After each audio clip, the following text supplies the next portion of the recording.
Hello friends, आपका मेरे YouTube channel पे बहुत बहुत स्वागत है।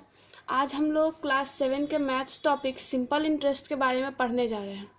सिंपल इंटरेस्ट क्लास 7 का एक बहुत ही इम्पॉर्टेंट टॉपिक है जिसे समझना बहुत ही आसान है, बट इसे समझने के लिए थोड़ा टाइम चाहिए होता है। तो इस वीडियो में हम लोग सिंपल इंटरेस्ट के कुछ टर्म्स और फॉर्मूलाज के बारे में डिस्कस करेंगे। सबसे पहला टर्म और सबसे इम्पॉर्टेंट टर्म होता है सिंपल इंटरेस्ट में, वो होता है प्रिंसिपल। प्रिंसिपल क्या होते हैं? तो प्रिंसिपल उसे कहते हैं जो हम लोग मनी लेते हैं किसी से। जब हम लोग किसी से लेते हैं, पैसा लेते हैं, तो उस पैसे को हम लोग प्रिंसिपल कहेंगे और उसे डिनोट किया जाता है पी के द्वारा।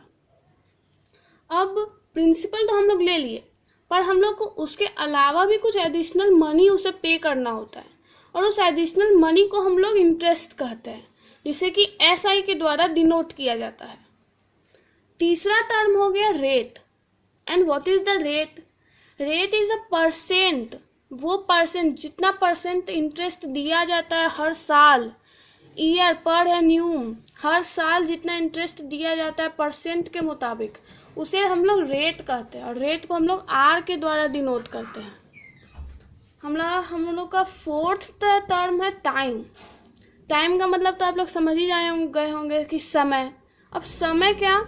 तो हम लोग कितने समय के लिए वो मनी लिए, जो हम लोग मनी लिए थे, जो प्रिंसिपल था, तो उसे हम लोग कितने समय के लिए लिए, उसे हम लोग टाइम कहेंगे और इसको हम लोग T के द्वारा डिनोट करेंगे। And the last is amount. Amount क्या होता है? तो जो total money, principal and interest, इन दोनों को मिला करके जो टोटल मनी हम लोग को देना होता है, उसे हम लोग अमाउंट के द्वारा डिनोट करते हैं। एंड इसको हम लोग A से डिनोट करते हैं। अब देखिए, आप लोग को क्वेश्चन आएगा कि क्वेश्चन में आप लोग को प्रिंसिपल नहीं लिखा रहेगा, प्रिंसिपल के जगह पे आप लोगों को सम लिखा रहेगा क्वेश्चन में। तो उसमें आप लोगों को कंफ्यूज नहीं होना है कि सम का मतलब क्या होता है, प्रिंसिपल का मतलब क्या होता है, क्योंकि ये दोनों ही सेम चीज़ है। ये हो गया हमारा सारा टर्म, जिससे कि हम लोगों को पूरा का पूरा सिंपल इंटरेस्ट का चैप्टर बनाना है।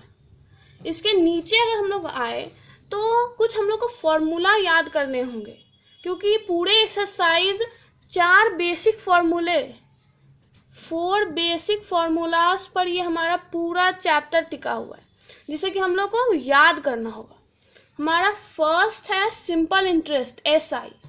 अब सिंपल इंटरेस्ट निकालने का फॉर्मूला क्या है? P यानी कि प्रिंसिपल, R यानी कि रेट, T यानी कि time, P multiply by R multiply by T divided by 100। अगर हम लोग ये फॉर्मूला का इस्तेमाल करेंगे तो हम लोग सिंपल इंटरेस्ट को आसानी से निकाल सकते हैं। हमारा सेकेंड फॉर्मूला प्रिंसिपल निकालने का, प्रिंसिपल बताए थे सम। आप लोग को प्रिंसिपल नहीं लिखा रहेगा, क्वेश्चन में लिखा रहेगा कि सम निकालने के लिए, सम निकालना है और प्रिंसिपल निकालना, एक ही बात है। इसको निकालने का फॉर्मूला क्या है? 100 गुने सिंपल इंटरेस्ट। सिंपल इंटरेस्ट आप लोगों को दिया रहेगा, जैसे कि सिंपल इंटरेस्ट मान लीजिए 100 है, तो यहाँ पे 100 गुने 100 लिखेंगे। सिंपल इंटरेस्ट अगर 100 है, यहाँ सिंपल इंटरेस्ट, यहाँ रेट, यहाँ टाइम, और इस फॉर्मूले के आधार पर हम लोग उसको बनाएंगे। 100 multiply by simple interest divided by rate गुने टाइम। हमारा थर्ड हो गया रेट। रेट कैसे निकालेंगे? 100 गुने simple interest divided by principal गुने टाइम। फोर्थ, टाइम कैसे निकालेंगे? 100 गुने simple interest divided by P गुने R।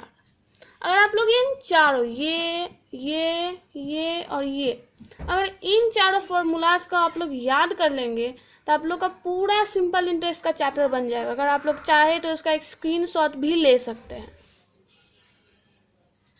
तो आज के हम लोग इस पार्ट 1 में बस कुछ टर्म्स और फॉर्मूलाज के बारे में ही पढ़ेंगे। अगले वीडियो में कुछ एग्जाम्पल्स हम दिखाएंगे, जिससे कि सिंपल इंटरेस्ट, प्रिंसिपल, रेट और टाइम, इन चारों को निकालने का। अगर आप लोग को ये वीडियो पसंद आया हो तो लाइक करें, सब्सक्राइब करें और शेयर करें। धन्यवाद।